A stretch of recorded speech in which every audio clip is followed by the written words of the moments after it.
नए विवाद में फंस गए राहुल, ले लिया बीसीसीआई से सीधा पंगा, संकट है भारी, हो रही सजा की तैयारी। जी हां, आपने सही सुना। आईपीएल का सीजन 17 भले ही अपने अंतिम पड़ाव पर हो, कुछ ही मैचों के बाद भले ही आईपीएल के मौजूदा सीजन की चैंपियन टीम हमें मिलने वाली हो, लेकिन बीसीसीआई सिर्फ आईपीएल में नहीं जुटी है। बीसीसीआई इस वक्त एक और तलाश कर रही है और वो तलाश है राहुल द्रविड़ के बाद टीम इंडिया के अगले कोच की। और इसके लिए बाकायदा बीसीसीआई ने तमाम वर्ल्ड क्रिकेट के क्रिकेटर्स से अपने आवेदन भेजने के लिए कहा है। आवेदन निकाले हुए हैं और इसकी डेडलाइन भी 27 मई तक है। लेकिन इस पूरे सिलसिले के बीच अब टीम इंडिया के स्टार क्रिकेटर और लखनऊ सुपर जायंट्स के कप्तान केएल राहुल एक नए विवाद में फंस गए हैं। और ये विवाद ऐसा है जिसके बाद केएल राहुल पर कोई कार्रवाई भी हो सकती है। तो क्या है मामला, चलिए मैं अपनी रिपोर्ट में आपको बता देता हूं। दरअसल आईपीएल की टीम लखनऊ सुपर जायंट्स के इन दिनों हेड कोच हैं जस्टिन लैंगर। पूर्व ऑस्ट्रेलियाई दिग्गज क्रिकेटर हैं, ऑस्ट्रेलिया के कोच भी रह चुके हैं।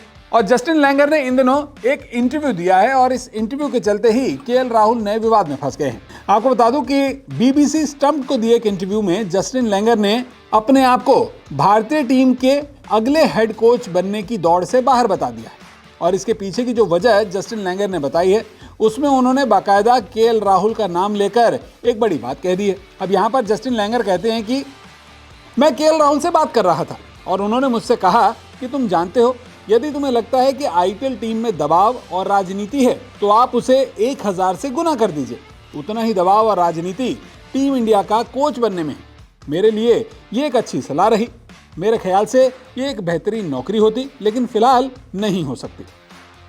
अब जस्टिन लैंगर ने खुद को तो टीम इंडिया का अगला कोच बनने की रेस से बाहर कर दिया है, लेकिन हाल फिलहाल की अगर मीडिया रिपोर्ट्स को देखा जाए तो जस्टिन लैंगर ही नहीं बल्कि कई और पूर्व क्रिकेटर्स के नाम इस रेस में सामने आ रहे हैं। जस्टिन लैंगर के अलावा पूर्व ऑस्ट्रेलिया कप्तान रिकी पॉन्टिंग, जिम्बाब्वे के पूर्व कप्तान एंडी फ्लावर और तो और कोलकाता नाइट राइडर्स के मौजूदा टीम मेंटोर और पूर्व भारतीय कप्तान रह चुके गौतम गंभीर का नाम भी इस रेस में चल रहा है। यहाँ तक कि चेन्नई सुपर किंग्स के मौजूदा हेड कोच स्टीफन फ्लेमिंग को लेकर भी कई रिपोर्ट सामने आई हैं कि वो भी इस कोच पद की रेस में हैं।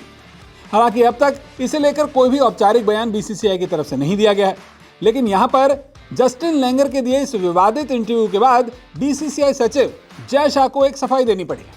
हालांकि टीम इंडिया के कोच पद की रेस में कौन कौन से क्रिकेटर्स हैं, इसे लेकर अब तक बीसीसीआई ने कोई भी औपचारिक बयान जारी नहीं किया है। लेकिन जस्टिन लैंगर के दिए इस विवादित इंटरव्यू के बाद बाकायदा बीसीसीआई सचिव जय शाह को एक सफाई देनी पड़ गई है। और इस सफाई में तो जस्टिन लैंगर के दिए बयान पर डायरेक्टली नहीं, लेकिन कहीं ना कहीं जय शाह ने इसे जोड़ते हुए एक और बड़ी बात कह दी है। उन्होंने कहा है कि बीसीसीआई अब तक किसी भी ऑस्ट्रेलियाई क्रिकेटर को उसने अप्रोच नहीं किया है और जैसे भी रिपोर्ट्स आ रही है मीडिया में वो गलत है। लेकिन अगर धुआं है तो कहीं चिंगारी भी जरूर होगी।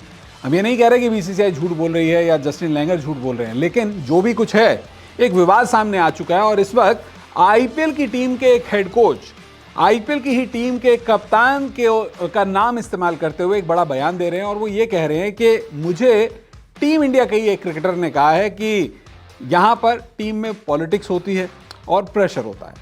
तो इस पर बीसीसीआई क्या कदम उठाएगी? अब तरह तरह की रिपोर्ट सामने आ रही हैं कि हो सकता है इसे लेकर बीसीसीआई केएल राहुल के खिलाफ कोई अनुशासनात्मक कार्रवाई करे, कोई डिसिप्लिनरी एक्शन ले, क्योंकि बात इंडियन क्रिकेट की कहीं ना कहीं गरिमा से जुड़ी हुई भी है, टीम इंडिया से जुड़ी हुई भी है। आमतौर पर ऐसी चीज़ें सामने नहीं आनी चाहिए कि टीम में प्रेशर होता है या क्या होता है, लेकिन अब बात सामने आई है तो दूर तक जाएगी। आपको क्या लगता है, क्या वाकई में केएल राहुल ने जस्टिन लैंगर को ऐसा कुछ कहा होगा या बीसीसीआई अब दबाव में इस तरह का बयान देकर सफाइयां दे रही है कि भाई ऐसा हमने किया ही नहीं है, अब तक किसी भी क्रिकेटर को हमने अप्रोच ही नहीं किया है? क्या हो सकती है सच्चाई, क्या है आपकी राय? अपनी राय हमारे साथ जरूर साझा कीजिएगा। वीडियो देखने के लिए आपका बहुत बहुत शुक्रिया।